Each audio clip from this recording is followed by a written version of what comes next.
Hi, everybody. Welcome to our final week of the term.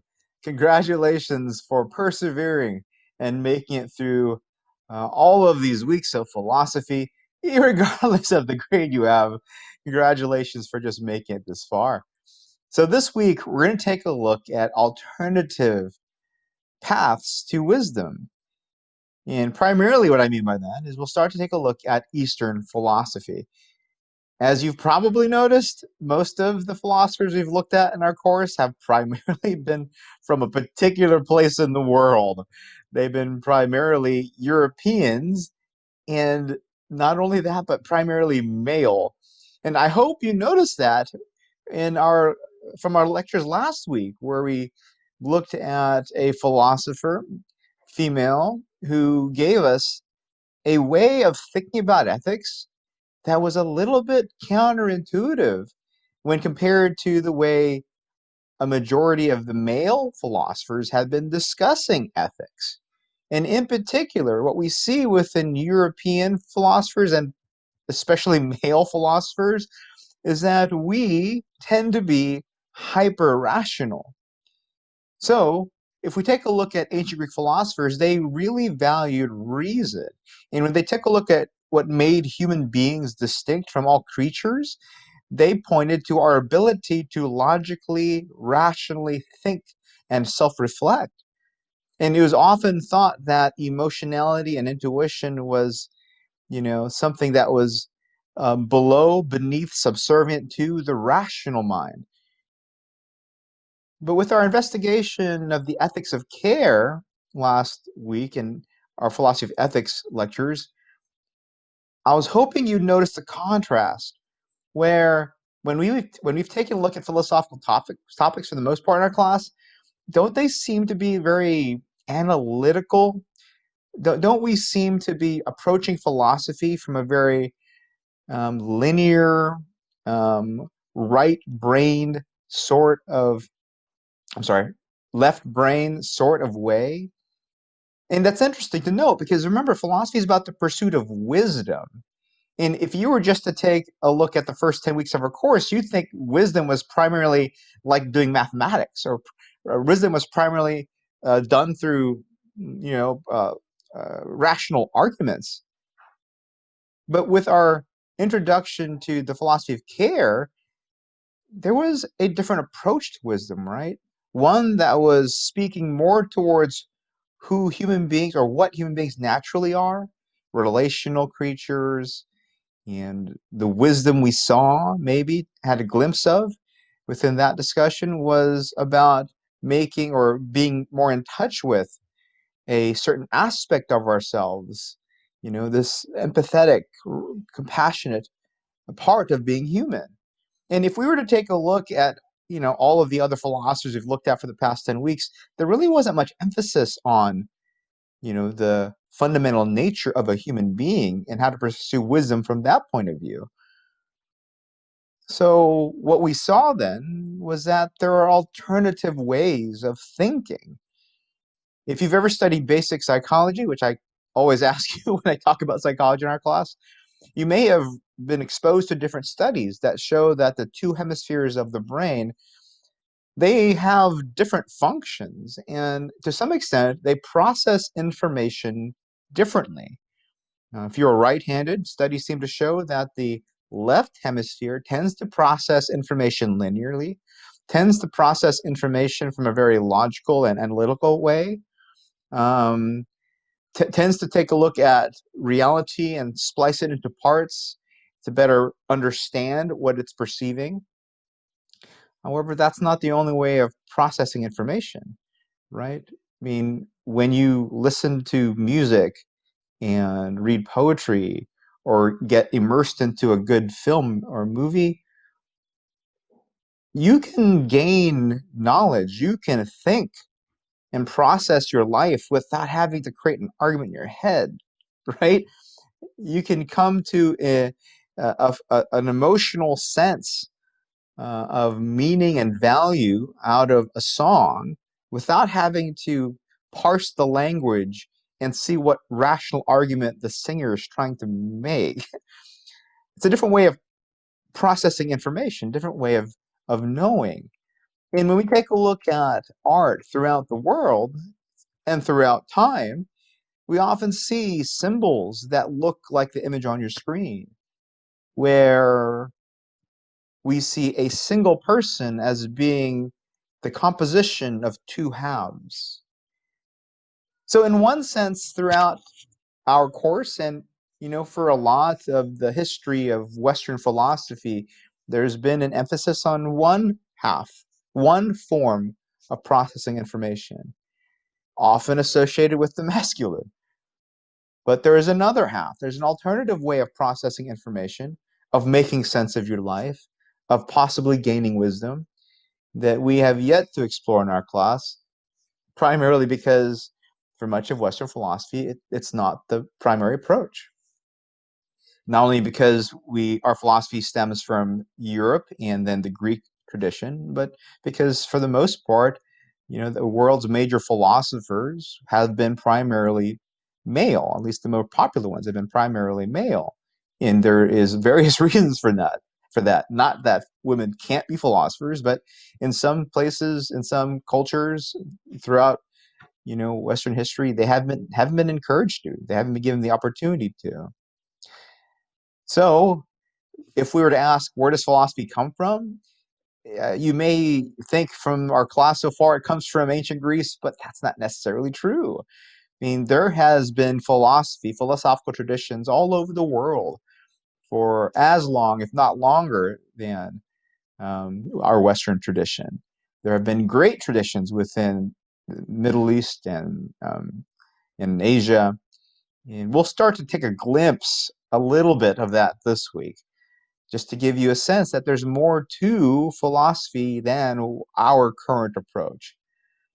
So, stereotypically, when people think in broad strokes about the difference between Western and Eastern approaches to philosophy, you may hear them say something like the following.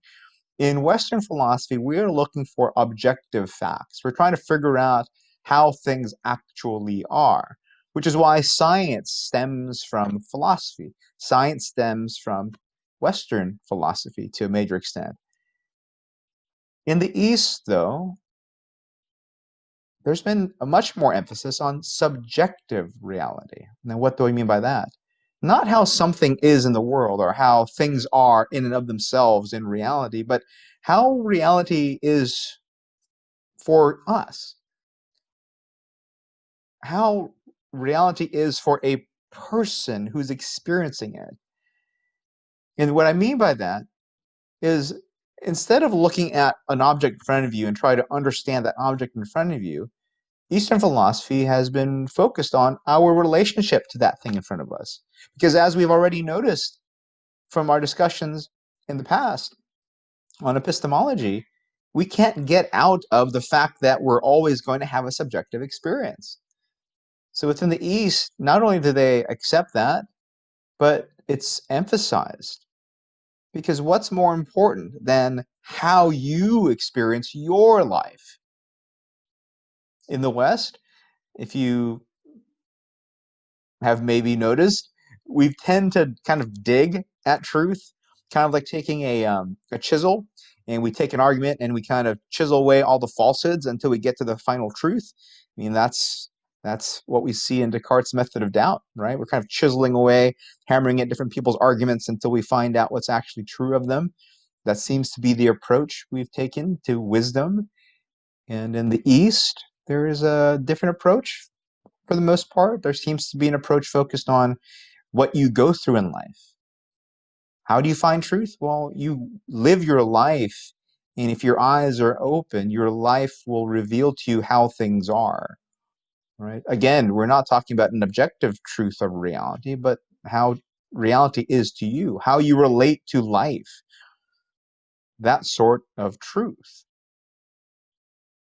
3, the stereotypical way people often think of Western philosophy is one that's primarily using argument. Let's find the premises that support a conclusion, or let's find some premises and see where that takes us, what conclusion that gives us.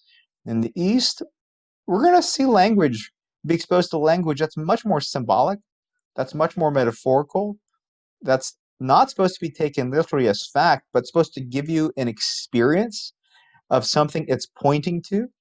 Again, focusing on subjective knowledge, how something feels to you. And as we stated at the beginning of our discussion of epistemology, our approach in the West has been primarily for propositional knowledge, right? Truth statements, that there's a computer on your table, that there's a person recording a video that's speaking to you right now. Those are all declarative statements, propositional knowledge. You know that there's somebody speaking to you. You know that there's a computer in front of you. But in the East, as we'll see, at least for the types of philosophies that we will cover this week, the knowledge that's given to us is primarily about how to do something. In particular, how to live a good life. It's knowledge of acquaintance. It's knowledge that's trying to give you familiarity with how life feels like, right? If you are unaware of something, you go to a new town or you're thinking about going to a new job, it's often useful. There's some way that you can relate to the people of the town you're going to. It'd be useful if you could relate to the new job before you start it so you're not overwhelmed by how different it is. Maybe you talk to friends and they try to give you a story about what the job feels like to them, and then you might get a sense for it. In the East, the type of knowledge we are often exposed to is this type of knowledge. Knowledge that's supposed to familiarize us with how they experience life. Knowledge that's supposed to show us how to best live life. And to some extent, we were getting there with our discussion of ethics, but it was very analytical, right? What's the right, wrong thing to do? And we got a taste for something a little bit different with ethics of care. So let's see where we are so far based upon our Western approaches to philosophy. As a result of what we've gone through for the past several weeks, what have you learned? What has Western philosophy said about the nature of reality? Really? I mean, if your friends or parents are asking, okay, what did you learn? After you've gone through this entire time, what's the nature of reality? What would you say? Where did we end up in our class? I mean, the answer is really, I don't know, right? Isn't that where we are right now? I don't know. Simulation material, I don't know. If somebody asks you, okay, based upon what you learned in class for the past several weeks, I've seen you studying, right? I've seen you studying, son, daughter, deep reading your text, watching these videos over and over again with that guy that likes to yell. So, what's the nature of personal identity? Who are we? What's the answer Western philosophy has given us so far? Well, I don't know, right? If somebody told you, hey, by the end of the course, you're gonna say, I don't even know what truth is anymore, what would your reaction have been? If somebody said to you, yeah, just to warn you, at the end of the course, you won't even know if you have free will anymore. Isn't that where we are? In our approach to Western philosophy, isn't this where we've gotten to so far? Where all these fundamental questions, we're like, oh, I don't know. So what have we been doing? What have we been doing for the past 10 weeks? I love this cartoon, right? You have the proverbial, which came first, the chicken or the egg? Famous philosophical question. And one of the chickens like, who cares which came first? I'm sick of philosophy. And for a lot of students, maybe not so much in our class because I'm hoping that we've covered this material in a little more, personal sense. Gives you a way to relate it to real life. But for a lot of students who go through philosophy for the first time, especially an introductory course, in all they're exposed to is pretty much Western philosophy, especially males. It can feel like you haven't done anything. It can feel like there's no real point. Now, I don't know if this is where you are. Yeah, maybe you have been able to process and incorporate what we've been doing into different aspects of your life, and I'm hoping some of the examples we've been using in our Flipgrid assignments gives you a sense of that, right? But can you realize or can you imagine how some students would go through what we've gone through, asking questions about who you are and nature of reality and free will, to end up with an empty basket with no answers? And it feels like we haven't really done anything.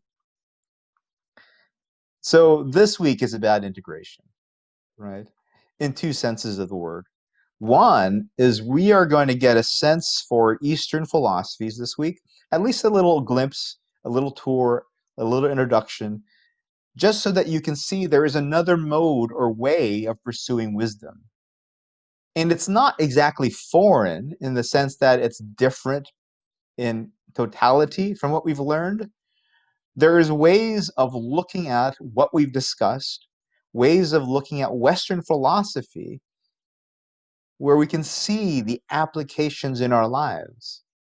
But for a lot of people, when they get first exposed to Eastern philosophy, they go, "Wait a minute, why haven't we been learning this stuff?" Because often seems to be a direct correlation between there seems to be a direct relation to what's taught in Eastern philosophy and what we think of in terms of wisdom of living. But my goal is by the end of this week for you to also get a sense from Western philosophy that what we've been doing is deeply rooted in how one is supposed to live their lives.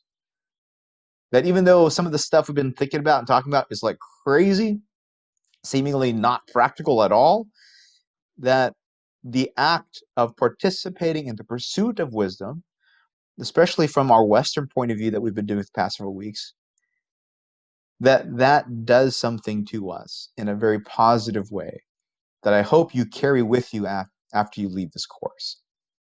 So the question I'd like you to think about for your Flipgrid assignment is, what do you think? Before we talk directly about the value of philosophy, which we will at the end of the week, where do you think wisdom gets you? Where do you think the type of pursuit of wisdom that we've been doing so far, what does that do for you? What can it do for you? Okay, so enjoy trying to answer this Flipgrid assignment for the last time in our class, and I look forward to introducing Eastern philosophy in the same way a lot of Americans were introduced to Eastern philosophy in our, and that's through the philosophy of Alan Watts in the 1960s. So we'll take a look at Alan Watts's philosophy next week, in our next lecture.